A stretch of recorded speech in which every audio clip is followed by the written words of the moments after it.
How about that? Thanks, everybody, for coming on such a beautiful day. I appreciate it. But of course, with the subject of Alfred, who can resist? This will be, I think, a favorite for many of you. Those who tend towards the Normans and later perhaps don't appreciate as much as we should.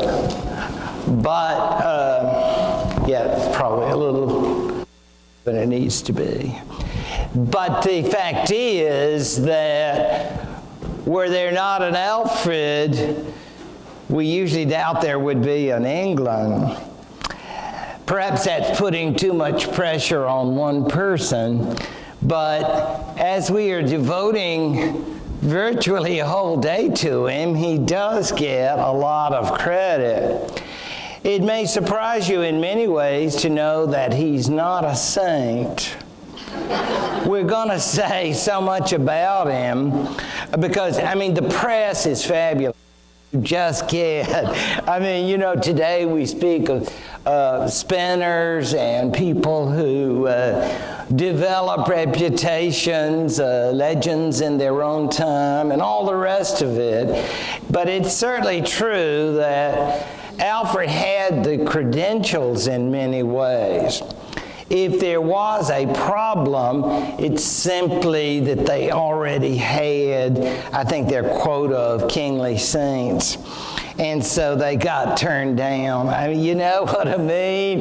You hope and you say, yeah, we'll put it on file and we'll get back with you, and one of those things. But there are other English kings who became saints. I found that very interesting, though.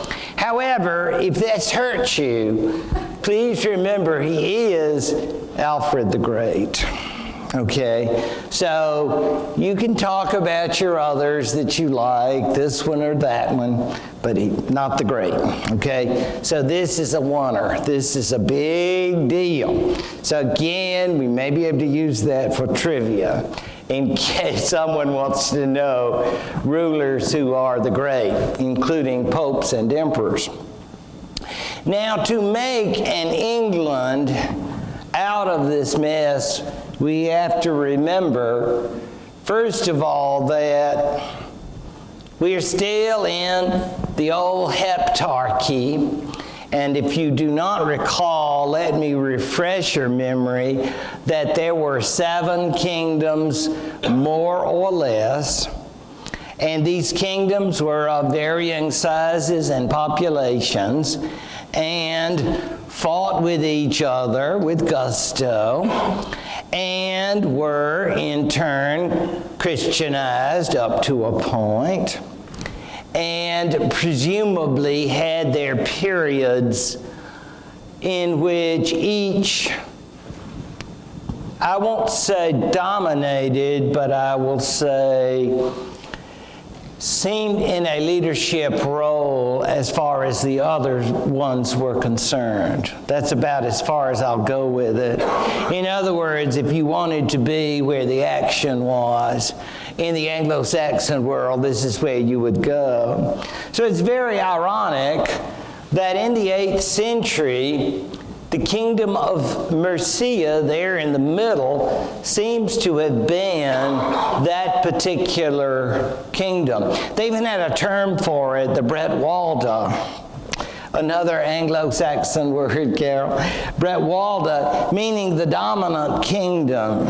It's sort of like if you had a big kingly get-together. I guess he would get to sit in the middle and everybody go, yeah, he's the Bretwalda, maybe next time I'll get it. You know, that kind of thing. So they were all pretty, in the midst of all their wars and conflicts, I suppose. It was a big deal to be king of Mercia, but that did not make him king of England by any means. Everybody's a king, you know, but some are more equal than others, right? So that's the idea here. This particular ruler, who was named Alfred, was in fact a contemporary of Charlemagne, and one of the big claims is that he actually was in correspondence with Charlemagne. And I think perhaps that says more about the significance of Charlemagne than it does about Offa. You know, it's sort of like, oh, you got a letter from him. You know, it's not Charlemagne got a letter from the king of Mercia. No, it's the other way around, I think. And this means that Charlemagne considered him significant. Well, when you're ruling most of continental Europe, it's nice to say hi to others. So they did have a little correspondence, pen pal, that sort of thing. But it's nothing to get completely worked up about in terms of the big world picture. He was Christian.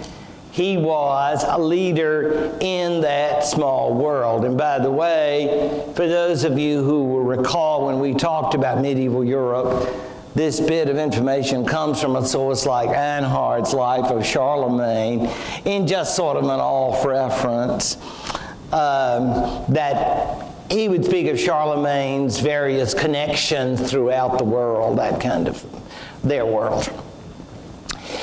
However, here come the Danes. Yes, I hear that, those murmurs going, egads, yikes, the Danes are coming. And you know, many of you have been to Copenhagen, and you can say they're lovely people. They're so nice. Why would they be like that? They bike through and wave, and I mean, how could you not love a Dane, right? I mean, they're just great people. But in fact, their ancestors were somewhat more, shall we say, bellicose. They were somewhat less kindly disposed towards humanity. And the Danes, the Norse, and indeed the Swedes will choose this particular time at the end of the 8th century and 9th to, shall we say, call on the rest of Europe. I think perhaps the weather has something to do with it. I think the limited resources of Scandinavia probably had something to do with it. Oh, you can speculate forever, like in so many historical situations. And a lot of them would be right, like overpopulation, people looking for new things to do, business opportunities. You say, but that's not good business practice. Well, extortion is not considered to be good business practice, but it does happen. And the idea here is that if one doesn't obtain what one wants, then one just takes it. So, looting and pillaging as a substitute for traditional business practices has been considered a possible factor here, but it's very interesting to most of us that during this period it is, and we use that general term Vikings to refer to Danes, Norse, and Swedes, Norwegians. It's all part of that larger community of people, and we're going to look more carefully at their journeys and where they are going, their routes. Because, oh yes, they're traveling, and you know, they might have a particularly arduous journey of pillaging and looting and all the rest. And you go home, you know, for what do they say, R&R. And then eventually, you know, as the family's growing and they think, you know, I saw this we went to the loveliest place, the weather was food, everything was really nice. Honey, why don't we think about moving? You know, and she says, but we've never known any place except Denmark. Would this be as fair a land? She said, oh, very fair. Oh, wow, you know, way down south. You know what they call Britain? It's just great. So there is that too. The idea of better weather. I thought it would be helpful to look at these general routes to make you aware not only of the Danes going to what will become England, but notice also, we're just talking about the Norse, and this particular map will show you all those places they went, and they will scoot around England, and some of them, as you can see, will end up going to Ireland, and I'm told founding cities there eventually in what we know as Ireland. Now, these are the Norse, and they love to go along that coast of France, these Norse, and they will establish a number of their own settlements eventually, including, of course, what we call Normandy. So that's an easy way to remember Normandy, because it was, in essence, founded by the Norse. It doesn't show as clearly, well, yes, it does. You see the arrows going eastward from the Swedes, and so the Swedish-Russian connection is very significant in this particular instance. Notice it goes on from the 8th to the 11th centuries. I don't know if they finally got settled down or enough of them finally moved, but whatever the case, it's clearly in evidence that by the 11th century, this period of great movement and transition has taken place, and primarily it's over. Certainly it's true that by this time these folks have been Christianized, and I think it helped them a little bit with their stability and maybe settled them down a bit. Whatever the case, it is very interesting to note the extent of their journeys, including Italy. And don't ever forget that the Norse actually, a bunch of them settled, these are cousins of those people in Normandy, will actually settle down in southern Italy, down in Sicily. And so if you've been to Sicily, you can just think that is really a pot of, and that is a stew. There's all kind of folks. They've got all kind of Greeks, everything. It's a little bit of that. It is a big old stew of history. Very interesting indeed to think about this particular element being a factor. As far as the Danes are concerned, they are going south, as you can see, and ending up in various parts of what we would call England. And as they do so, amazingly it seems, they really create their own world. It is amazing to me to think of all of these English kingdoms folding so quickly under the pressure. They come in at first, of course, just as looters and pillagers, coastal visits, so to speak. And during these visits, of course, it's like I call tourists who forgot their traveler's checks. It's sort of like we want to get some souvenirs, but we don't want to have to pay for them. Because believe you me, they are looting, vandalizing. You say, well, what's there to loot? A lot more than they have. And you say, well, who's got all the goodies? The monasteries. The English, thanks to last week, are Christians now, okay? So since they're Christians, they have monasteries. And monks believe in the denial of individual property. But it doesn't mean we can't have nice things. I have nothing, okay? But we have lots. And these are devoted to the glory of God.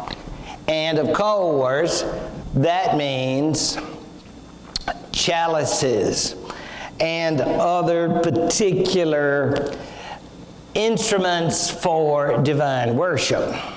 And all of this, of course, is collected by these marauders.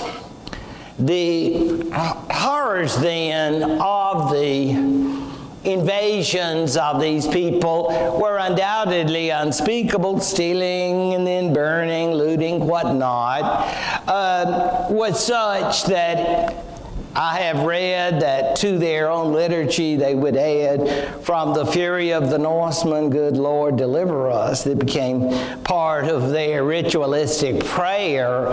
It was like these people are the devil incarnate, and I can understand that from that point of view. And it is like a recurring disease because, you know, they come, they burn, they pillage, they loot. And then you say, well, God be with you wherever you may be. Oh, we'll be back in a few years. Y'all work on it. Y'all get busy now and get your house back fixed because we're coming back. Don't you worry. You won't miss us. So, I mean, you think, oh, what a wonderful opportunity for evangelism because eventually we're going to reach them somehow. But the fact is that these journeys are recurring. The reason the map is like that is because of all these people who are eventually going to say to their family members, why don't we move? That would be great. You know, this life of marauding, I've loved the sea life. It's been fun, but I'm getting on there, and the kids are growing up, and we just need to settle down, and going south is just the way to go. And so off we go then to the south and the New World. And when you look at that red area, you can think, well, the Danes are really moving in. You say, well, what if you're Anglo-Saxon in that area? I'd be thinking about moving. Okay, I'd be calling for the van, I'll tell you the truth. But I'm sure some stayed. But again, you know, the English have run things a long time, folks. Seems like only yesterday we were in the Celt world. And what happened to them? Yep. Those Anglo-Saxons and Jutes came. So we've had some centuries. They were good. And we're very glad. And now we're going to have to share this lovely island now with our Danish associates. I won't call them friends.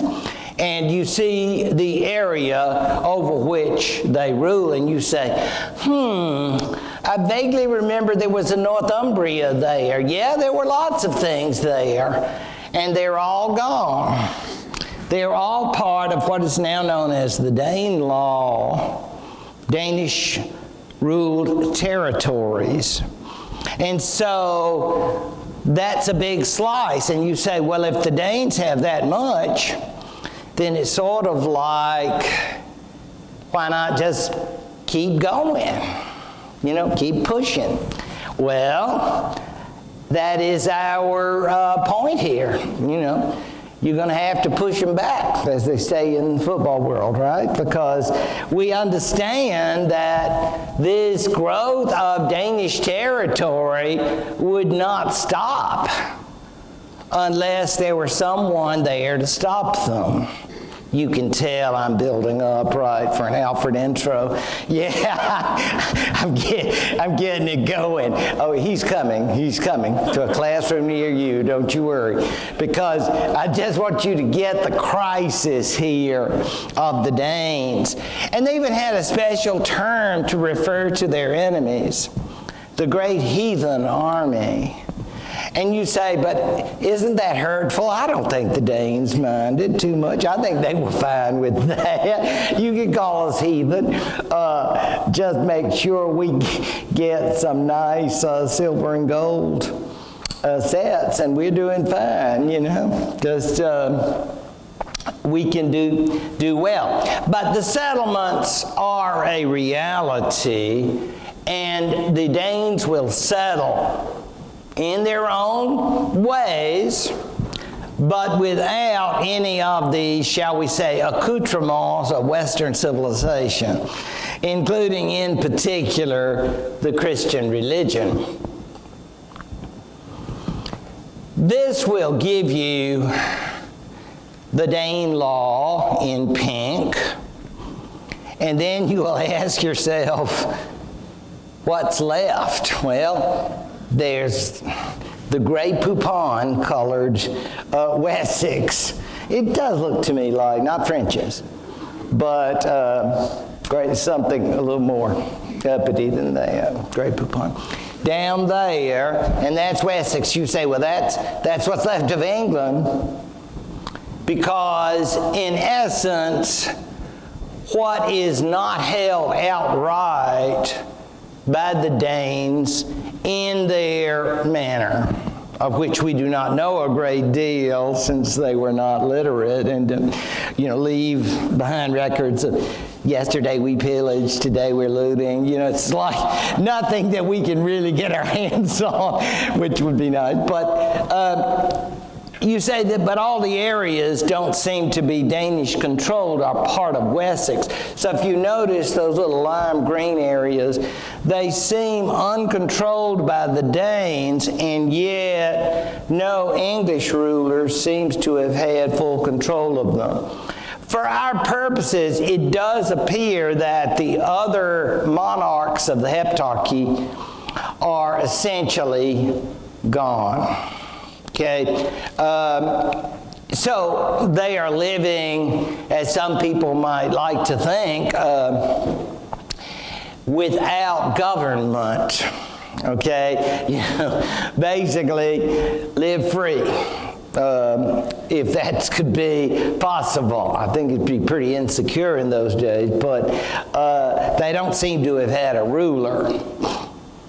Of course, this territory known as the Danelaw is going to be very, very important, because after a time, as the Danes will settle it and rule it, they will have a kind of rival government to that of the Kingdom of Wessex, which, as you can imagine, by the early 9th century, that's all there is.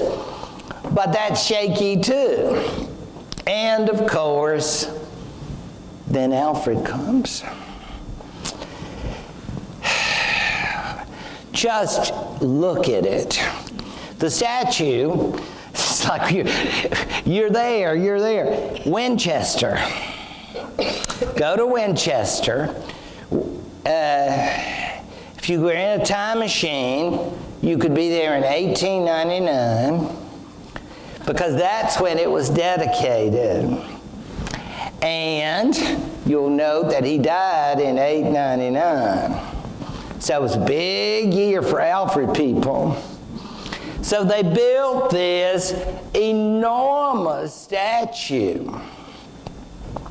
And you say, gee, I believe that was, yes, the Victorian period. And we love our heroes during the Victorian period. So you believe that everybody who was anybody was there for that dedication of that statue, because everybody was doing the Alfred thing. I mean, England, we're England, and don't you forget it. So I just thought that was kind of interesting, because you see these statues and you think, so what? No, it's a very big deal right outside Winchester Cathedral. So you should go to Winchester anyway, but I just think the statue is nice too, and it is enormous. Of the line of the kings, he was a younger son.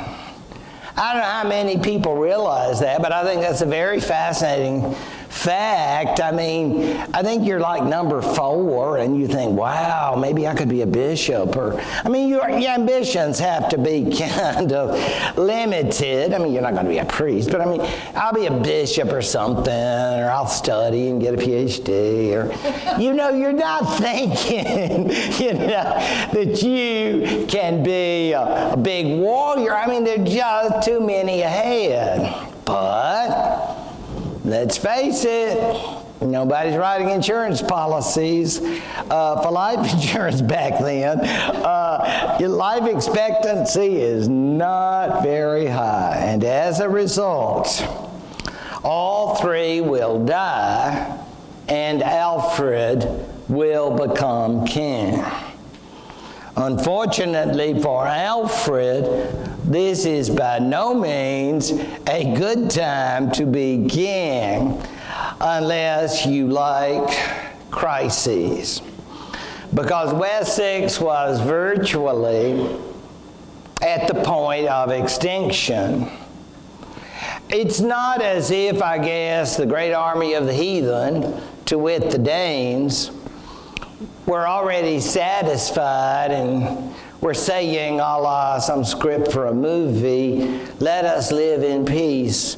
No, I think they had the idea of taking all of the English territories. So when we understand that, we will realize that he had an enormous task before him and very limited resources.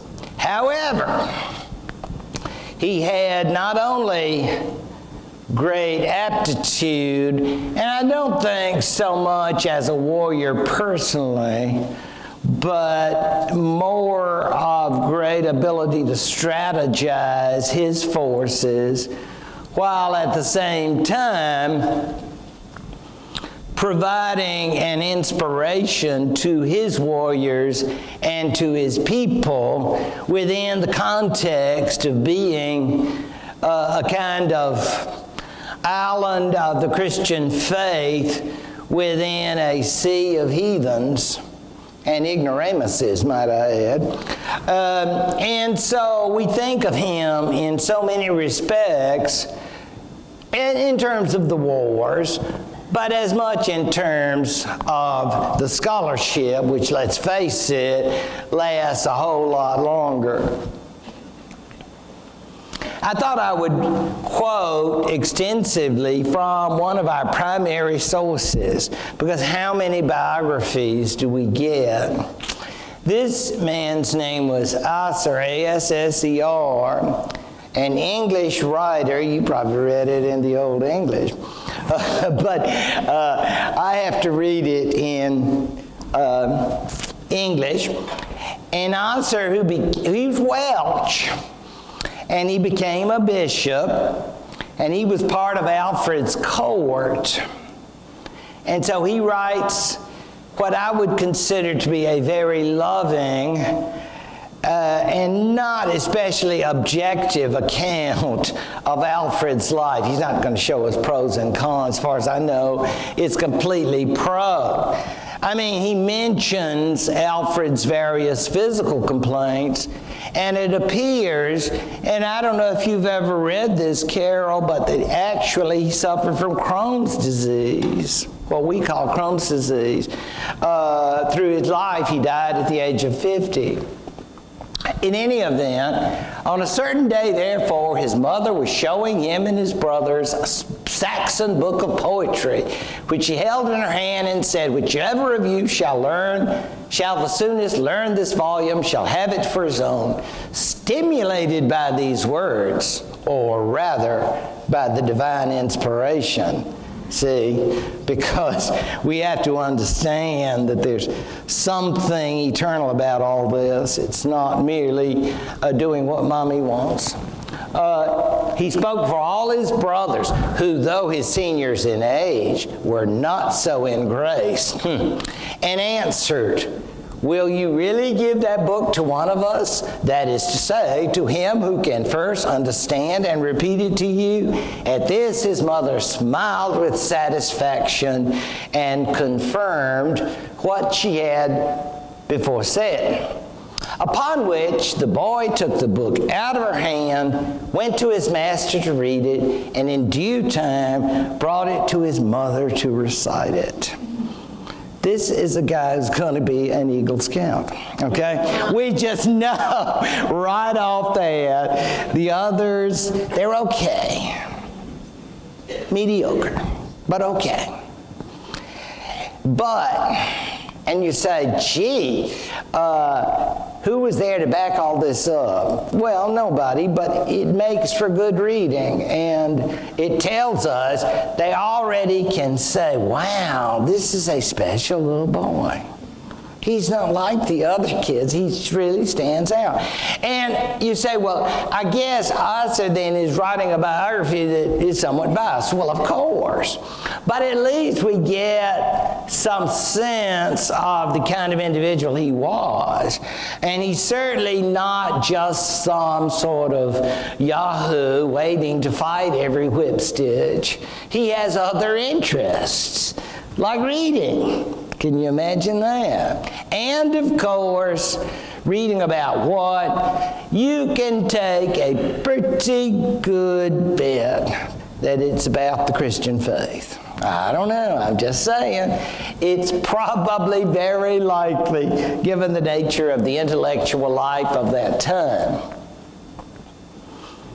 Now, for those of you who have never heard this term, the Valley Forge, we do love our American history, so we do push that every time we get an opportunity, speaking of learning what was that term, learning American history briefly or something? What is the program going to be tomorrow for lunch? American history in 6 minutes. Okay. Oh, would we do English history that way? It would be an abomination. But I'm glad they can do it in the American field. How can we have a Valley Forge in England? Well, it's not exactly, many of you have probably been to Valley Forge, and it's a lovely place. I'm not sure this place, which is down in Somerset, I don't think it's too far from Salisbury, but it's kind of in a marshy area, and it has no great attraction for me, like I'm just dying to see it. Although again, of course, you can imagine it probably has a big monument and a shop where you get cards and t-shirts and all that. So this is another one of those, if you're doing an Alfred trip, you know, that kind of thing. And I know there are people, you Anglo-Saxonists, and you probably produce, you go as a group and you hit all the shops and want to get everything you can. And this is the place where he would end up.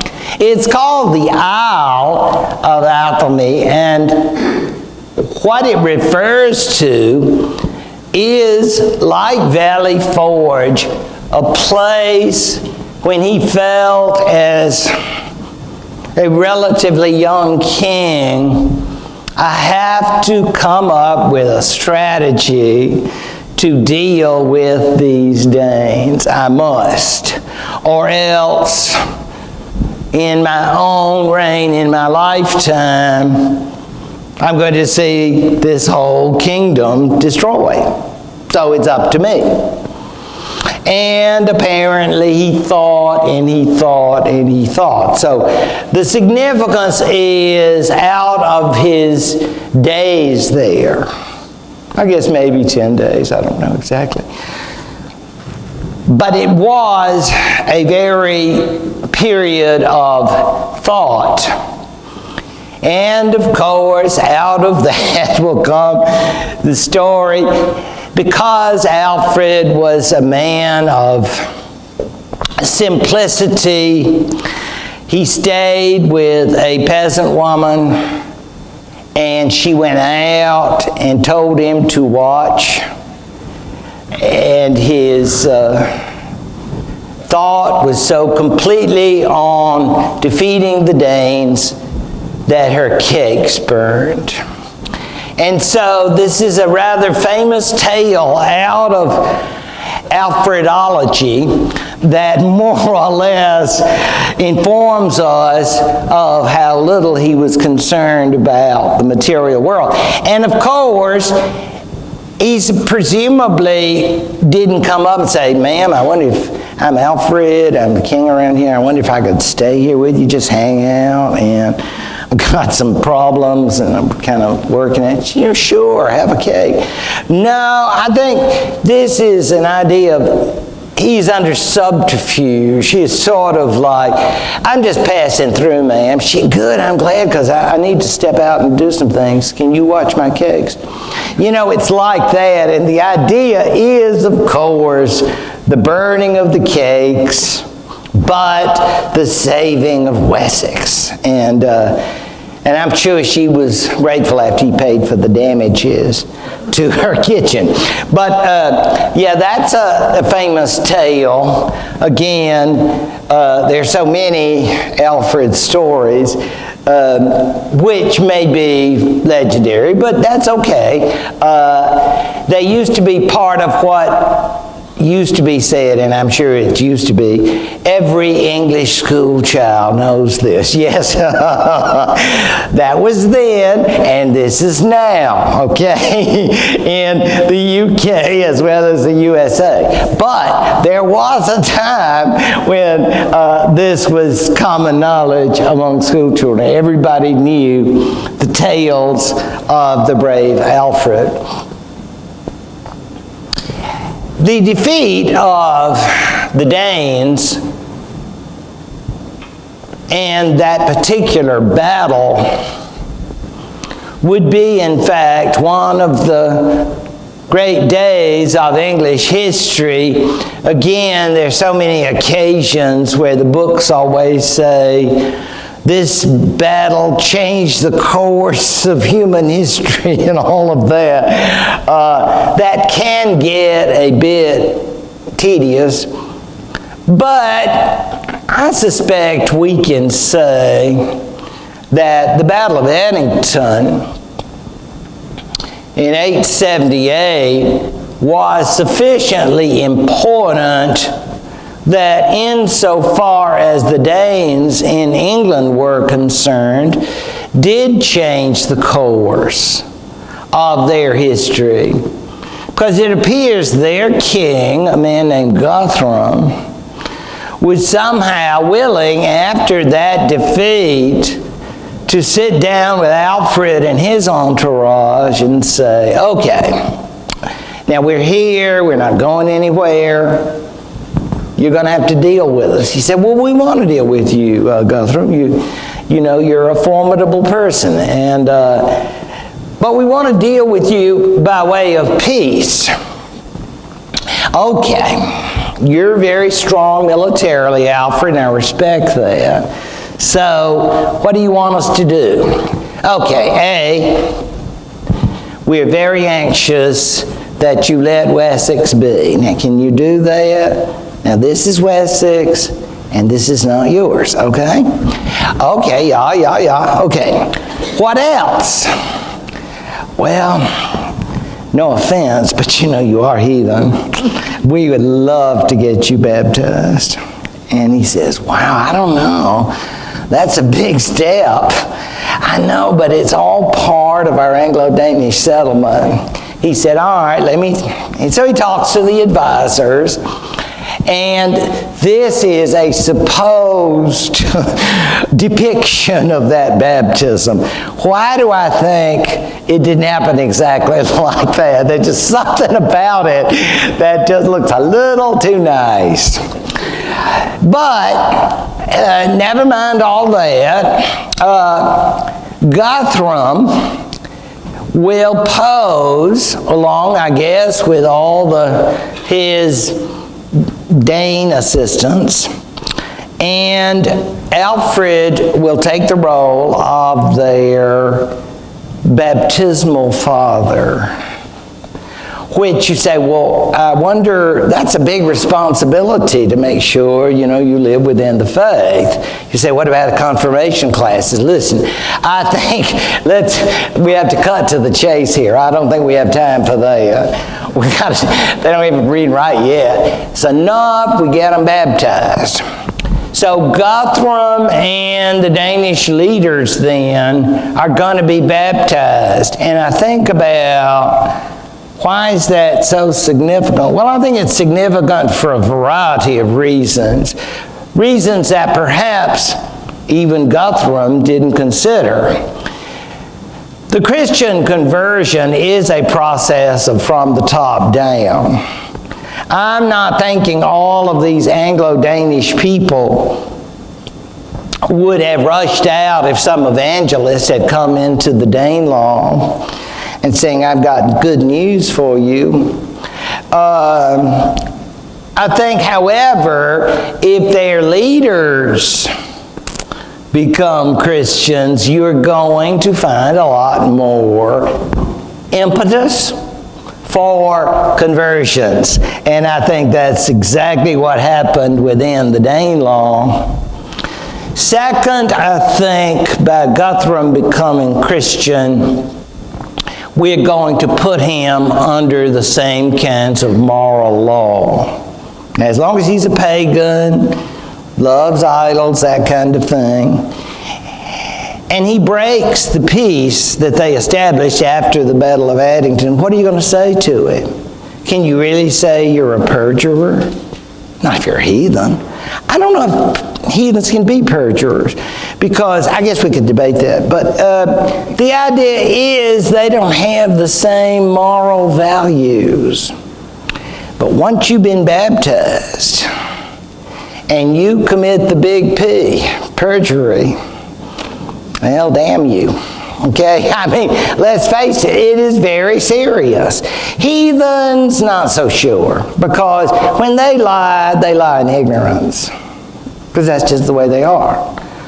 Christians are under that moral responsibility to tell the truth after vowing to do so.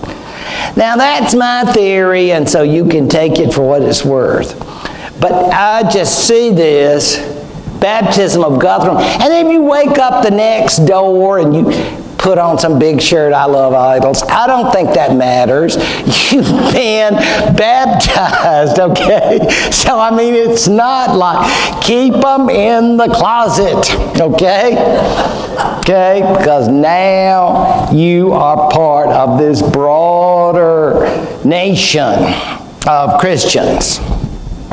Perhaps now an Anglo-Saxon girl could meet a Danish boy and maybe a date, prom, what have you.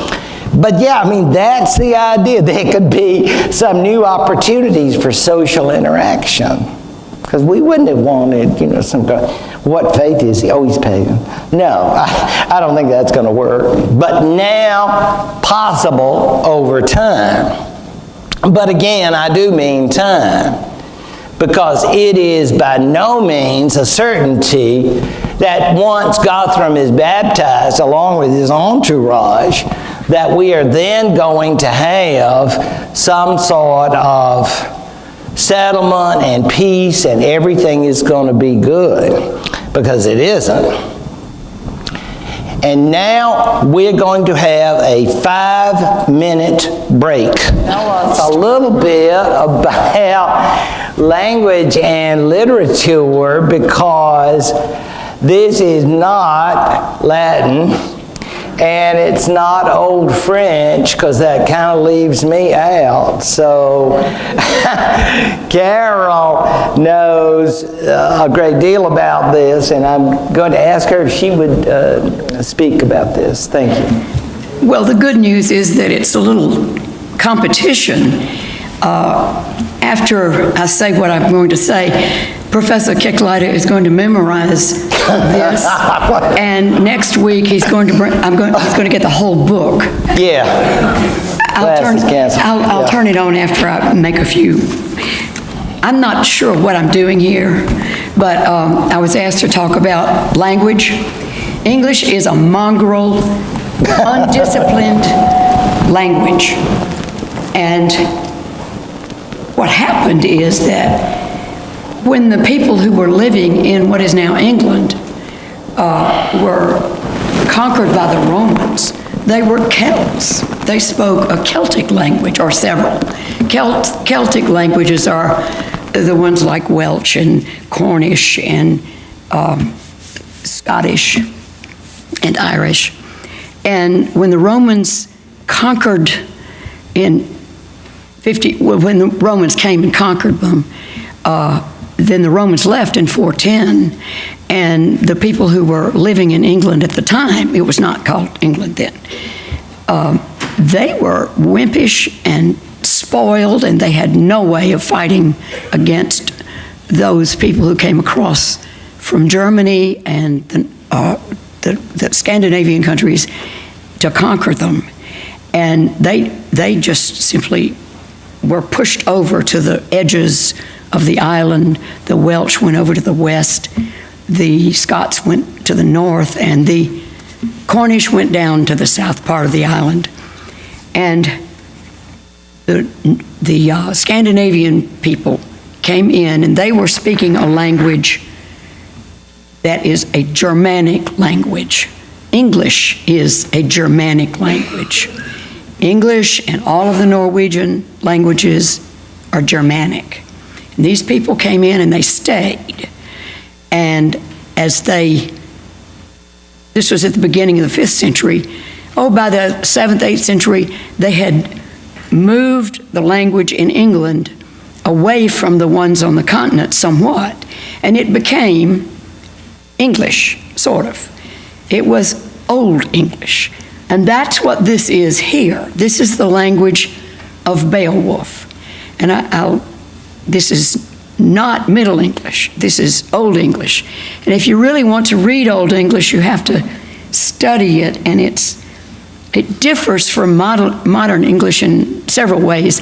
The pronunciation is different. There aren't any words in Old English, or very few, from Latin or French, so it has a kind of, it's not rich in vocabulary the way modern English is. The biggest difference is in the grammar. Old English is an inflected language. Everything in it has those troublesome endings which have to match with some other troublesome ending in order to make any sense. Anybody in here know German? German is very like Old English. And anybody know Latin? Now, Latin and English are not really that close kin, but Latin is inflected too. And in Old English, nouns and adjectives that modify those nouns have to agree in gender and case. Well, we've abandoned case. Modern English is much more streamlined and easier, and here's why. Because with all that interaction with the Danes, even though they were a Germanic tribe too, we had other languages. Everybody has a different dialect, and the endings are different in this dialect from that dialect. And we lost, I think, we lost the endings. And we don't have to now make adjectives agree with nouns. We lost them. And we substituted, in effect, modern English does not use gender, number, and case to tell what function the word has in a sentence. Modern English uses word order. And that has made a huge difference in the way we can understand things. Another thing I just wanted to mention, that in 1066, we'll get to this. Professor Kicklighter has said we would. He's mentioned it. The Norman French came over and imposed another change on English. It was Old English, and then when the Norman French came in October of 1066, by November 1, English changed to Middle English at 2:15 p.m. It did take a little bit of a while, but Middle English is different from Old English because Middle English is filled with that rich vocabulary from French and Latin. French is, of course, a Latin language, and it added richness to our own vocabulary. And so we have a lot to thank the Danes for, because they got rid of all this troublesome difficulty, and the Norman French as well. Do you want to hear this? It's very short, and I want you to repeat it after it's... Fänggrave, Forman Fides, Läppentnering, Slat Unvernum, Bat Banlokan, Blod Edrum Drank, Synsnärum Svälch, Sona Hävde Unniviendes Elgefermod, Dit an Foma. I hope you could see the drinking of the blood. You could see that, and that he ate the whole body, feet and hands. It's a wonderful passage from Beowulf. I just love the simplicity of it, and its peaceful meaning. Well, Professor Kicklide, no more. Thank you, Professor Darren. I really appreciate that. This gives you an idea of the whole area into which we are entering in terms of literature and the language, which, of course, Alfred, being a good English king and an educated person, was anxious to preserve. So it's very important that we keep that in mind as we move forward. Now, to understand why he was successful, several factors are always mentioned from a military point of view. First of all, the existence of what are called burhs, from which we get the modern term borough, and what they were at that time, because remember, all the Roman towns and cities are by and large not in existence except in very basic form. However, it appears that what the English did under Alfred was essentially rebuild them as military centers, these burhs. And that is an Old English word, I presume, the word burh. The idea, however, is not for commerce, but for military. Later, they will be used militarily. Second, and this idea has gone in and out for discussion and debate, the idea of a navy. We are far from the traditions of the great British Navy, far. This is merely to say that, like Charlemagne, the early English kings had no navy whatsoever.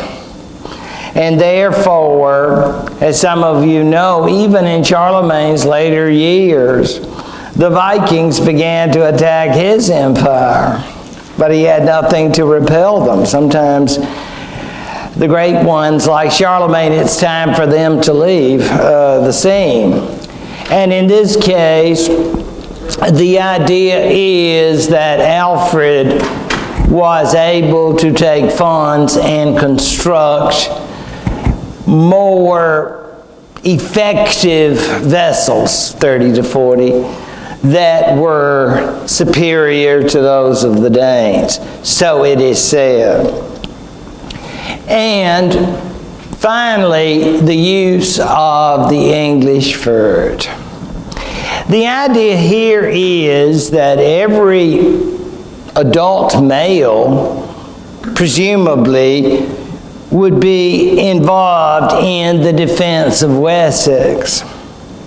Therefore, Alfred arranged, I suspect with some difficulty, that half of the individuals would serve in the ford, while the other half went home and did all that needed to be done there. Speaking of the home, the land, and all the rest. A very, very hard life indeed, but more or less, as colonials who would study this period, our colonials, would see this as the citizen army and be very impressed with sort of our predecessors who were defending the homeland by the militia, and that was their idea of the Ferd. In any event, it did seem to work for Alfred for a time. I did find this map, which will show you the burrs that existed. So there are a lot of burrs. So it's not like you think they're just 5 or 10. You see there are a lot, and a lot of them you've probably been to. And there is Dear Hastings, right there on the coast. And there's Lewes, and a variety of them. And you say, well, it does appear they're in the South, and you can understand why, because that is where Alfred's territory is, and that is what he's trying to do, defend those lands, and even just as much along the coast. Because remember, the Danes come in 2 forms. Excuse me. They may be coming from the Danelaw locals, but they could also still be coming from Scandinavia. Let's never forget that. Hail, hail, this is a whole gang, Pan-Dane Jamboree. We'll all come down, and let's do some looting. So yeah, they got the cousins back home, and they're coming too. So we know that it's always there and part of it. Oh, he looks pretty down there. Because that's why I call it the aftermath. Like you say, after Addington and the baptism, this is our big moment. Maybe not so much. The Danes of Guthrum's day do seem to maintain themselves in their lands, and it does appear that the Christianity among the Danes in England will grow. It is interesting to think that even for a time, Alfred had London, which a lot of people may not know. It sort of went back and forth between Wessex and the Danes. But he did have it for a time, and I think the idea was accepted that future kings would definitely rule from there. He did have to suffer the indignity in his later years being in his 40s, of a subsequent attack of Danes, which had to be extremely painful, considering the promises made, and considering his health, and considering his interests elsewhere, which I definitely want to touch on now. There is another version of Beowulf. We just can't get enough of page 1. It's just all the rage. And again, if you think of speaking it and then think of writing it, that would have to be quite a feat of calligraphy. I do know the Latin, but this is an entirely different matter altogether in terms of writing, although if you do know much about what we call paleography and the decipherment of old documents, you can actually make out the letters. But Lord love you if you know what it means. It's just very, very complicated, as Carol explained it to us. Now, during his time, he would be involved in a gigantic, and it is gigantic, movement towards renewal. the town leaders of our community would be envious of his redevelopment because there were building everywhere. The construction primarily of monasteries. You say, not apartment buildings. No, monasteries. We need more monasteries. And why do we need monasteries? Because folks need to be praying more. You say, well, that's true, but they can just do it at home. No. That's nice. You can pray away. But let's have monks and nuns do it because they are literate. And we love literate prayers. So, this is why we need monks. They're spiritually and educationally significant. I'm not altogether positive if he had stayed as son 4, he might have pursued the monastic life himself. I'm not saying he would have, but I'm just saying if you were going to be a scholar, the monastic life would have been perfect in a certain way. You wouldn't have had all of the, braces and PTA and mortgages. I mean, none of that. You just get focused on your scholarship and the Lord, not in that order. And you follow the Benedictine rule. So we don't have anybody going way out there in monastic practices. Good, solid monastic practice. 3 square meals, 8 hours of sleep, all the great things. Praying, reading, writing, studying, parish your book. You know that whole thing about publishing. They're going to get your stuff out there. So all of this is to say that he heavily sponsored it, and it would become very, very important.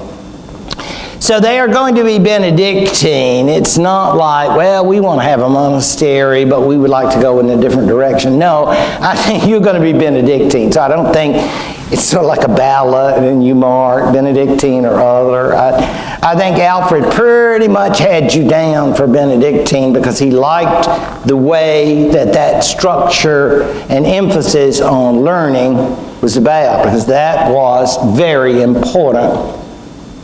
The Anglo-Saxon Chronicle, I'm sure beloved of all the English scholars, is given some credit by Alfred's inspiration. Now, years ago, they used to say that perhaps he actually ordered it to be done, but I don't think that said too much, or at least that's not what I read. It's more that the monastic folk who began this found it in the atmosphere that he fostered a good way to keep records. Now, it's not a very interesting work to read in a certain way. I'm sorry. Got to be careful here. I have old English people here, and they get in trouble. But the idea is, it is a nice chronicle of events, but sometimes it's not. There are lots of deaths and battles and such, and it has great importance for us who want to know more about the period. And it was passed around the monasteries, and they would add and say, oh, there was an eclipse, and they forgot to mention that for this year. That kind of thing. Oh, didn't you know about that king got killed? And they add it, and so people added in their other different versions of the chronicle. So that was important. But there were other works that were very important. And for those of you who are in the period or know the period, you think, why did he choose those? Well, I don't need to tell you Bede. I mean, I've carried on enough about Bede that everybody, can you imagine a monastery existing without a Bede? I mean, no. You got to have your Bede right there in place. But Not merely the Latin version. No, no, no. We got to have it translated into English. That English. And that's tough. I hope Carol's presentation was clear enough that this isn't something you just sit down and do in an hour or two. This would be some rough stuff from Latin into Old English. And this is what he and monks were involved in, because he was afraid they were going to lose all the Old English. It's just a Latin world. He didn't know 1066 was coming, but he thought that as far as a literate language, English had to be preserved. Therefore, what kind of works? Well, we have to have Boethius, the consolation of philosophy. And you say, why do we need that? Well, it was a 6th century, so it's late empire work by a great Christian author on the importance of understanding reason and yourself during your lifetime. And of course, Pope Gregory I, major works, the Pastoral Care, How to be a Good Bishop, and the Dialogues, which are works about the saints, holy people. They're sort of the life of Benedict and how he learned to conquer temptation and become the great monastic father. So all of these works, again, are you going to say they're not probably bestsellers? They're not something that ordinary English people would have read. But for his point of view, perspective, they are keepers. They are works that needed to be preserved, and not only in the Latin, because remember, they weren't originally in the Old English, as wonderful as the Old English was. But basically, in addition to the Latin versions, they would now be in these English versions, and I think that's very interesting. I find it interesting, the works that he chose to be in English. And of course, that would include, say, the Rule of St. Benedict. That almost goes without saying. So that would all be in your monastic library. And if you don't have enough copies, well, what are monks for? Let's make another copy then. I mean, it's not like you've got a heavy day of activities. I mean, you know, this is what we do. We copy. So people are making copies of these particular works. Now, Carol provided this to me, and so I decided I would quote it because I thought it was so apropos for what I think he was trying to do. I let it be known to thee that it is very often come into my mind what wise men there formerly were throughout England. And I find that very interesting. Do you notice throughout England? Nobody else made that up. He already has that concept he's working on of one England. So he's not a little parochial fella talking about, well, down here in Wessex, this is the way we... You know, I mean, I think he's thinking the big picture of England here. And so he says, formerly there were throughout England both of sacred and secular orders, meaning of the clergy, both monks and pastoral priests, or, you know, parish priests. And how happy times there were then throughout England. Well, we always think about that golden age, don't we? Everything, when they were so happy back then. And how the kings who had power over the nation in those days obeyed God and his ministers. And they preserved peace, morality, and order at home, and at the same time enlarged their territories abroad. Wow. Great period. And how they prospered, both with war and wisdom, and also the sacred orders, how zealous they were, both in teaching and learning, and in all the services they owed to God, and how foreigners came to this land in search of wisdom and instruction, and how we should now have to get them from abroad if we were to have them. So general was its decay in England, there were few on this side of the Humber who could understand their rituals in English, or even translate a letter from Latin into English. It goes on, there were so few of them that I cannot remember a single one south of the Thames when I came to the throne. And I thought, wow, he really is making this quite personal, isn't he? When he's writing to the bishop to talk about his feelings.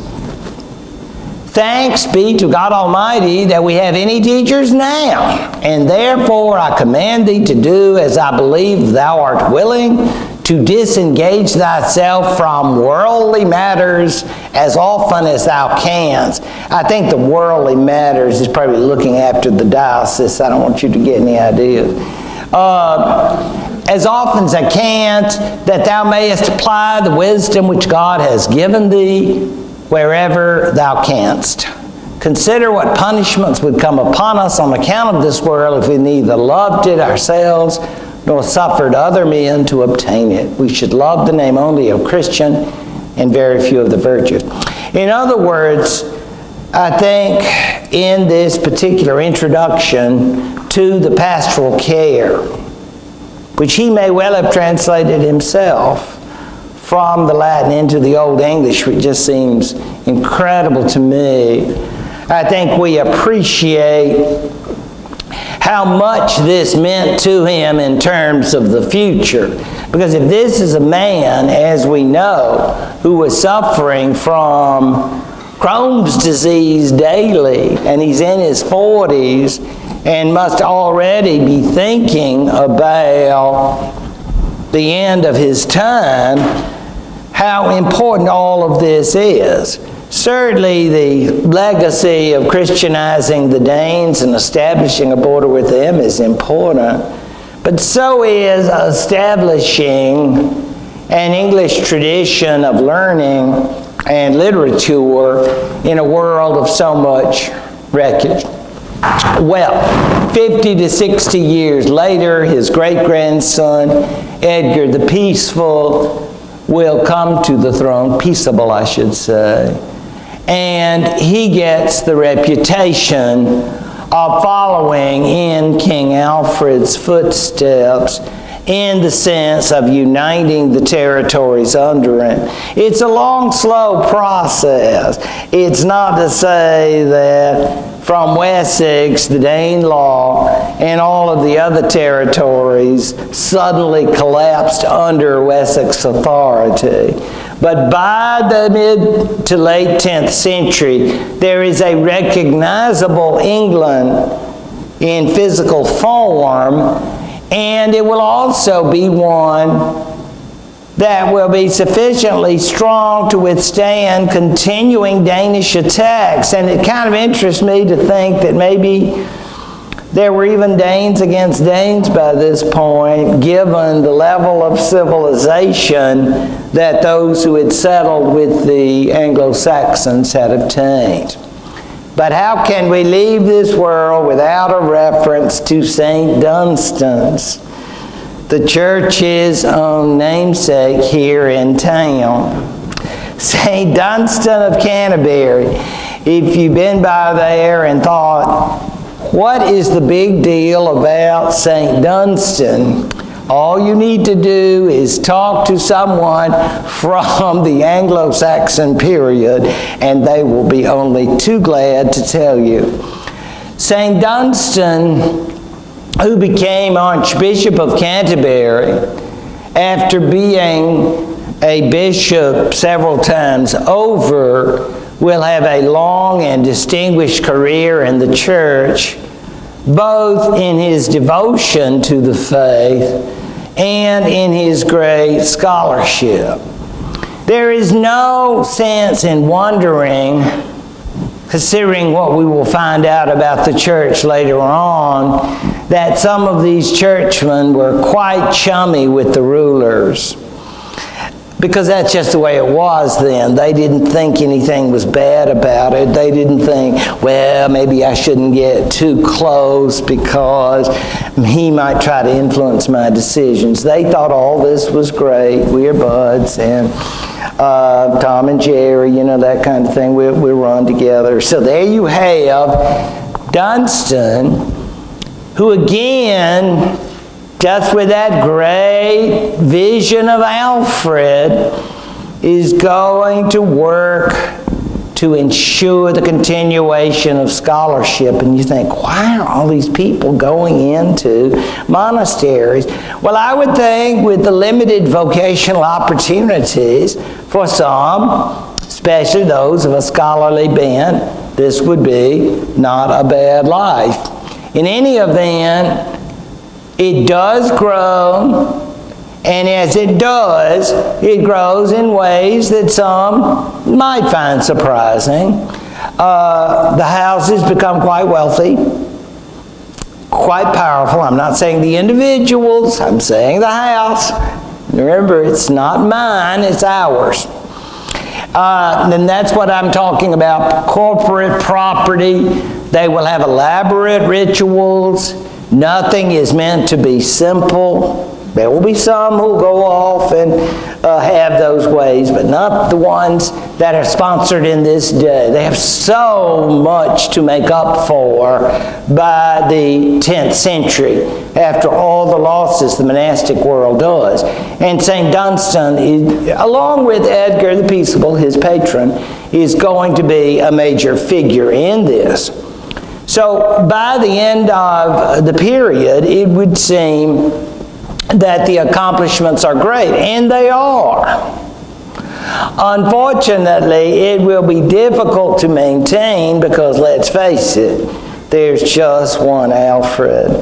There are no other kings of this particular stamina, and the rulers who follow will be somewhat limited in their abilities, and the result will be great problems for these latter years of Anglo-Saxon England, because I promise you that next week, 1066 is coming to the Anglo-Saxons, and a big Norman is going to say, you're going to learn some French, people. I'll see you there.